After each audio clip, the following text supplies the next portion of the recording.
യുഎയിലെ എല്ലാ ഇന്ത്യൻ പ്രവാസികളും ഇനി പാസ്പോർട്ടിന് അപേക്ഷിക്കുമ്പോൾ ചിപ്പുകളുള്ള പാസ്പോർട്ടാകും ലഭിക്കുക. പാസ്പോർട്ടിലെ അശോക സ്തംഭത്തിന് താഴെ ചിപ്പ് ഘടിപ്പിച്ച രീതിയിലാകും ഇനി ലഭിക്കുന്ന പുതിയ പാസ്പോർട്ടുകൾ. പാസ്പോർട്ട് ഉടമയുടെ ഡിജിറ്റലൈസ് ചെയ്ത വിവരങ്ങൾ അടങ്ങിയ ചിപ്പാണ് ഘടിപ്പിച്ചിട്ടുള്ളത്. ഇതോടെ ഇമിഗ്രേഷൻ നടപടി വേഗത്തിലും സുരക്ഷിതമായും പൂർത്തിയാക്കാൻ സഹായിക്കുമെന്ന് ഇന്ത്യൻ കോൺസുലേറ്റിൽ നടന്ന വാർത്താ സമ്മേളനത്തിൽ കോൺസുൽ ജനറൽ സതീഷ് ശിവൻ അറിയിച്ചു.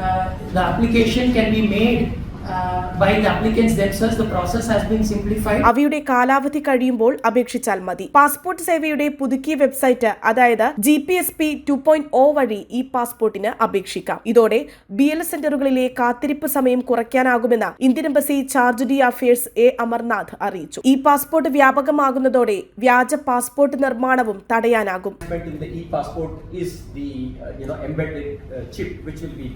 It's an added security feature.